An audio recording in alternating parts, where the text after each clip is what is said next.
ಸಂಕ್ರಾಂತಿಯ ಸಂಭ್ರಮ ಆಗ್ಬಹುದು ಅಂತ ಅದಂಗೆ ಸ್ವಲ್ಪ ಮುಂದಕ್ಕೆ ಹೋಯ್ತು. ಏನ್ ಸರ್ ಇವಾಗ ಯಾವ ವಿಚಾರವಾಗಿ? ಪವರ್ ಶೇರಿಂಗ್ ವಿಚಾರದಲ್ಲಿ ಸರ್. ನೋಡಿ, ಪಕ್ಷ ಆಲ್ರೆಡಿ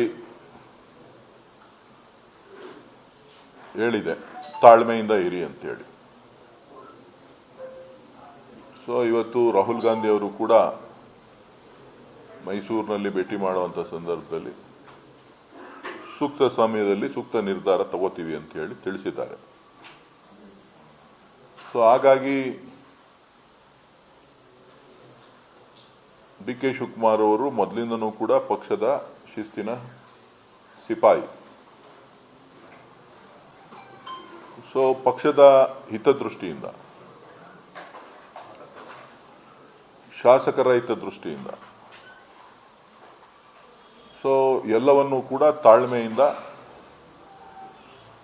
ಎಲ್ಲ 140 ಶಾಸಕರನ್ನು ಒಟ್ಟಾಗಿ ತೆಗೆದುಕೊಂಡು ಹೋಗಬೇಕು ಅನ್ನೋ ಗುರಿಯನ್ನ ಇಟ್ಕೊಂಡು ಪಕ್ಷದ ಆದೇಶಕ್ಕೋಸ್ಕರ ಕಾಯ್ತಾ ಇದೆ.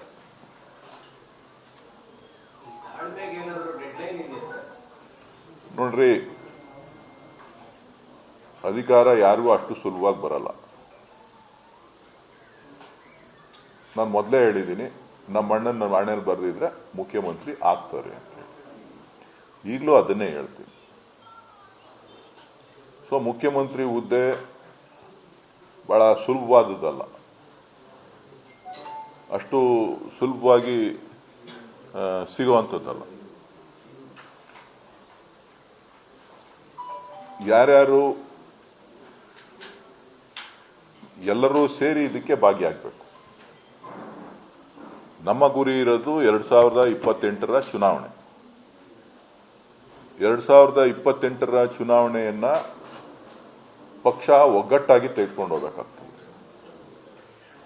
ಸೊ ಆ ಒಂದು ನಿಟ್ಟಿನಲ್ಲಿ ಪಕ್ಷದ ತೀರ್ಮಾನಕ್ಕೋಸ್ಕರ ಶಾಸಕರುಗಳ ಹಿತದೃಷ್ಟಿಯಿಂದ,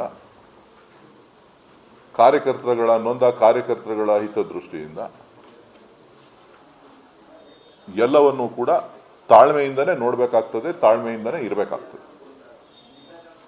ಜೊತೆಗೆ ಅವರು ಪಕ್ಷದ ಅಧ್ಯಕ್ಷರಾಗಿದ್ದಾರೆ, ಅವರಲ್ಲಿ ಮೊದಲು ಶಿಸ್ತು ಕಾಣಬೇಕು.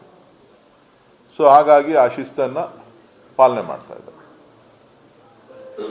ಎಷ್ಟು ದಿನ ತನಕ ತಾಳ್ಮೆಯಿಂದ ಇರಬೇಕು ಅನ್ನುವಂತ ಪ್ರಶ್ನೆ ಡಿ ಕೆ ಶಿವಕುಮಾರ್ ಅವರು ಬೆಂಬಲಿಸಿರುವಂತ ಶಾಸಕರಲ್ಲಿ ವ್ಯಕ್ತವಾಗ್ತದೆ. ಎಷ್ಟು ದಿನ ಕಾಯಬೇಕು, ಇನ್ನ ಎಷ್ಟು ದಿನ ತಾಳ್ಮೆಯಿಂದ ಇರಬೇಕು ಅಂತ ನೋಡಿ. ಈಗ ಅನಿವಾರ್ಯವಾಗಿ